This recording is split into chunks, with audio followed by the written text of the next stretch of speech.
Although the hitman duo of Kazuki Kurusu and Rei Suwa hadn't intended to adopt a child, now that the adorable 4-year-old Miri Unasaka had been dropped into their laps, they're determined to be the best papas a little girl could ask for. With Miri now properly in their care, Kazuki begins to worry about his parenting style and how it could affect Miri's future. Promising himself that he'll be attentive to make sure Miri doesn't turn out like him, he becomes excited to learn that Miri had an altercation with one of her classmates, sensing a great opportunity to flex his parenting skills. But in his gusto, he ends up upsetting Miri. She felt as if he were blaming her for the fight, which caused her to lash out at him and cling to Rei. This breakdown in his relationship causes Kazuki's worries to spiral, and he ends up forgetting to pack Miri's lunch for a daycare trip to the zoo the next day.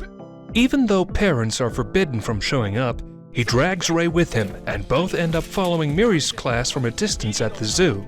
There they see Miri, her friends, and Taiga, the boy Miri got into a fight with, wandering around lost because they all ran away from the group when Taiga had insisted on visiting the lion's cage. Although Kazuki initially has a mini breakdown seeing a boy with his little girl, he and Rei decide to follow the group without being seen to make sure they're okay. As the lost group walk around the zoo, Miri takes charge and ends up becoming friends with and taking care of Taiga.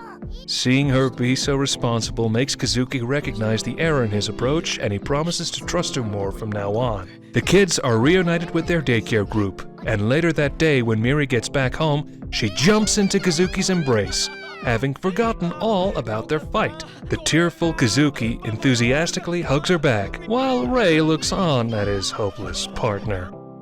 Some time passes, and the rainy season arrives, bringing with it a change to Kazuki's mood. With his thoughts occupied with sad memories, he becomes short-tempered when his domestic duties become too much for him to handle. Rei's lack of help around the house only compounds the issue. He brings it up with him, only to receive unenthusiasm in return. One day, while listening to Miri and Rei complain about the vegetables in their dinner, he snaps and angrily steps away from the dinner table.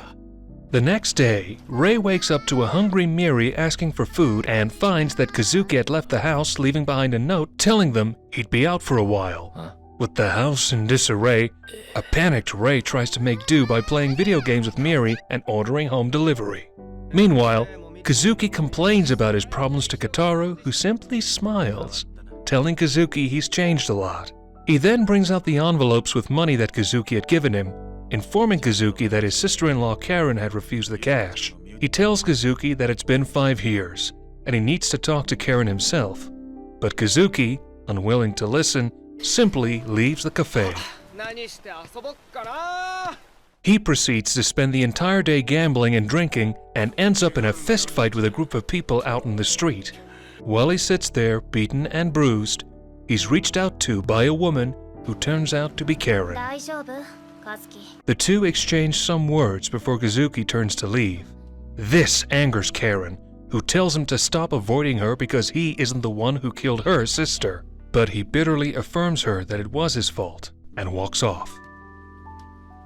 As he does, he remembers a similar rainy night when he had been chasing a target between some back alleyways. The man managed to put some distance between them and hijacked a car.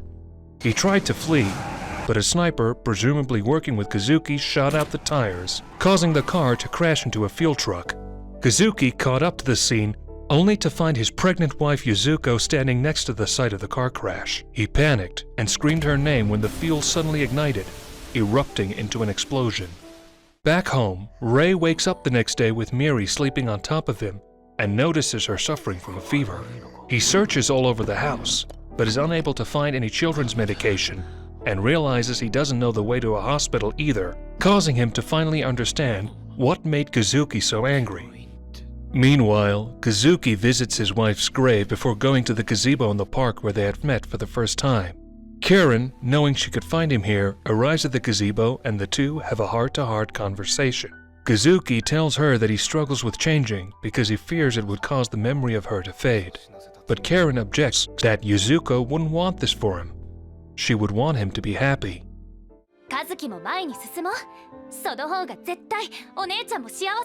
She reveals she had heard about him taking care of a child from Kotaro and tells him to find happiness with her. This breaks Kazuki out of his funk and he goes back home, which he finds in disarray with some medicine on the bedside table and both Rei and Miri fast asleep. Realizing what had happened, he looks over at Rei and smiles. One day in August, Rei is called home by his father for an important meeting. With Rei out the house, Kazuki and Miri begin decorating the place for his surprise birthday party. Rei visits his family compound and meets with his dad for the first time in 3 years. His father tells him he has spent enough time out there on his own, and that it's time for him to come back and learn the ins and outs of the organization, so he can one day take over the family's assassination business. Sensing Rei's hesitation, his father threatens Kazuki's life in response, which causes Rei to panic and ask his father for more time. His father allows him to settle his affairs but gives him a job that needs taking care of before the end of the day. The job of assassinating his old weapons instructor who had chosen to betray the family because of a woman. He's driven to the location where his instructor is expected to be by Ajino, who works for the Suwa family, and reveals they've already taken care of the woman. Rei meets with his old instructor at the docks next to a getaway boat. Upon learning that his lover has been killed, the two get into a firefight where the man skillfully fights back and slowly retreats up the stairs, inside a nearby warehouse moving up to the roof. There, he sets up an ambush for Rei, and the two get into an intense knife fight. With the two going at it, the former instructor mocks Rei for being an unfeeling puppet with no purpose in life other than serving the Suwa family. Rei manages to get the upper hand and accidentally pushes his old teacher off the roof. Ajino heads off to dispose of the man's body while Rei stays behind to clear his head. Kazuki tracks Rei's phone and goes over to pick him up. They reminisce about the first time they met and the early days of their relationship. Rei questions Kazuki, asking him if he thinks they can ever change, to which Kazuki laughingly replies that he has no idea. The two arrive home when they wake up a sleeping Miri, who sings Rei happy birthday, forcing a rare smile out of him. A few months pass, with Rei not making any moves to rejoin the family business. October rolls around and Miri starts training for a track and field day at daycare. On the day of the meet, the pair cheer Miri on as she competes in various events.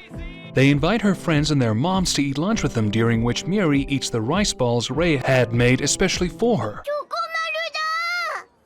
As the main racing event begins, the two papas get nervous, and seeing Miri compete in the race with all her might leads Rei to start loudly cheering for her. This surprises Miri so much so, she trips and ends up losing the race. A depressed and gloomy Rei sits around moping while Kazuki and Miri participate in the parent-child race. Before reaching the final stage, which involves a scavenger hunt, they engage in a variety of obstacle games.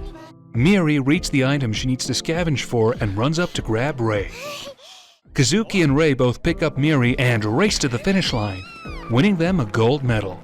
At the end of the race, Rei asks Miri what the scavenger hunt card said.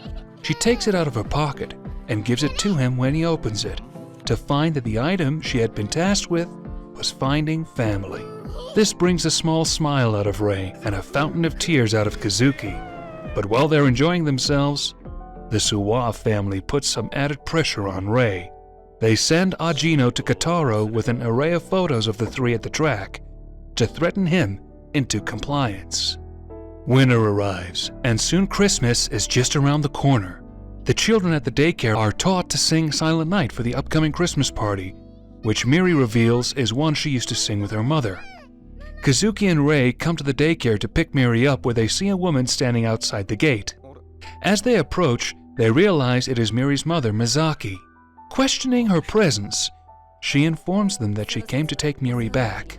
Kazuki begins arguing with her, but is stopped by Rei when Miri exits the daycare and rushes over to embrace Mizaki. They decide to bring Mizaki home with them to have a conversation. Miri excitedly brings Mizaki around the house, showing off her room and the things Kazuki and Rei had bought her before Mizaki hugs Miri and apologizes for leaving her. They all eat dinner together, and after Miri falls asleep, They remain at the dinner table. Mizaki reveals she hit rock bottom and had been diagnosed with cancer.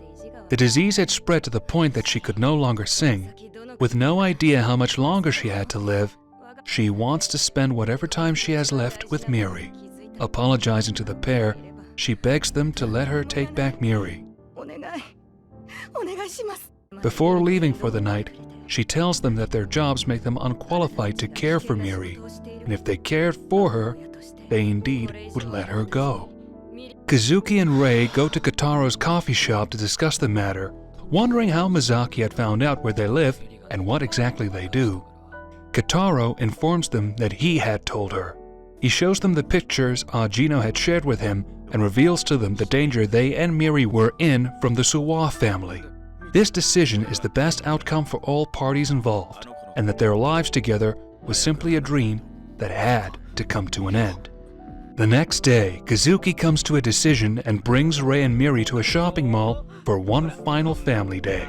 They spend the entire day doing all sorts of fun activities, buying her toys, new clothes, and sharing a giant crepe. Finally, at night, they sit on a Ferris wheel and enjoy the view together as a family. They meet with Mizaki and tell Miri that their final present for her today is a sleepover at her mom's. The pair watch as Miri walks away with her mom, Kazuki remarking they weren't able to change after all. The next few days listlessly pass by, with the house mostly silent in Miri's absence. Rei informs Kazuki of his intention to return to his father after the year ends. He offers the apartment to Kazuki, who declines, the place being but too big for a single person. Rei meets with his father and notifies him of his decision. His father accepts, but says there is something that must be done beforehand. He tosses a picture of Kazuki and Miri on the table and informs Rei that his old ties must be purged so that they don't become his shackles. Beginning with his father to change his mind, he ultimately refuses. Leaving the room, Rei calls Kazuki, urging him to rush to Miri and protect her immediately. They try to reach Mizaki, but it's already too late. Ajino had arrived at the house and shot her. Before he can finish the job, Kazuki arrives and attempts to fend Ajino off, though he's quickly overpowered. Kazuki tries to distract him when he reveals that he had called the police prior to his arrival. Sounds of sirens come from outside the building and an officer calls for Ajino to drop his weapon. Ajino tells Kazuki he'll deal with him shortly before making his escape. Kataro enters the apartment, having been the one impersonating a cop, simply to scare Ajino off. He grabs the still sleeping Miri and asks Kazuki to hurry before the real police arrive. Kazuki holds Mizaki and tries to stifle the bleeding, but it's little too late. She dies in his arms, telling him to protect Miri and to let her know that she's sorry. Kataro drives the two to a safe house where they meet up with Rei. Kazuki argues to leave Miri at an orphanage far away and cutting off all contact with her. Rei convinces him otherwise, to work together with him, to protect her, and so they can live as a family once more. They take Miri home and the next day on Christmas morning drop her off at the daycare. They tell her that her mother had to go on a trip, but that they promised to take over in her stead. They grab some weapons and Santa Claus outfits from Kataro before heading to the Suwa family compound. Overpowering the guards, they forcefully bust their way into the facility. The two reach the main building, though their car gets riddled with bullets in the process. Using smoke bombs, they enter and subdue the guards in the foyer. With their path forward now blocked by Ajino, a shootout commences between him and Rei. Rei tells him that he's just here to talk with his father, but Ajino refuses to cease fire. He manages to corner Rei, but Kazuki distracts him, luring Ajino away in turn. Catching up to Kazuki in the kitchen, he nearly kills him when he's interrupted by Rei. They tussle, and Ajino gains the upper hand, choking Rei, when he's ultimately stabbed in the back by Kazuki. Rei pushes Ajino down onto his back and is skewered by the knife. Rei tasks Kazuki with finding an escape vehicle before entering his father's office to tell him he's leaving the organization for good. He confides in his father that living away from him had taught him many things, and that he can no longer go back to being his puppet. To sever his relationship with his family once and for all, Ray shoots himself in the arm, telling his father he is useless to the Suwa family now, before walking away. At the daycare, Miri sings Silent Night with her entire class, with the parents sitting in the audience. She looks around, but she doesn't see Kazuki or Ray among them. Suddenly, they enter the room wearing their Santa outfits and wave at her, making her smile. After the song finishes, she rushes towards them to embrace them, and the trio get their picture taken by Miri's teacher. 10 years later, on the top floor of a restaurant by a beach, a young girl puts on her high school outfit for the very first time. Kazuki calls Miri to come down, telling her it's time to go to school. She wishes a picture of her mom goodbye, heads downstairs where an older Kazuki and Ray are cleaning the restaurant and cooking breakfast. She shows off her uniform to them, causing Kazuki to tear up. Ray hands her a delicious breakfast, which she gulps down. To commemorate this special day, she then brings the two outside the restaurant, and the three take a family selfie together. The picture goes on a board inside the restaurant, covered with photos of the three as well as other friends and family. Photos that had been gathered throughout the past 10 years of their lives together.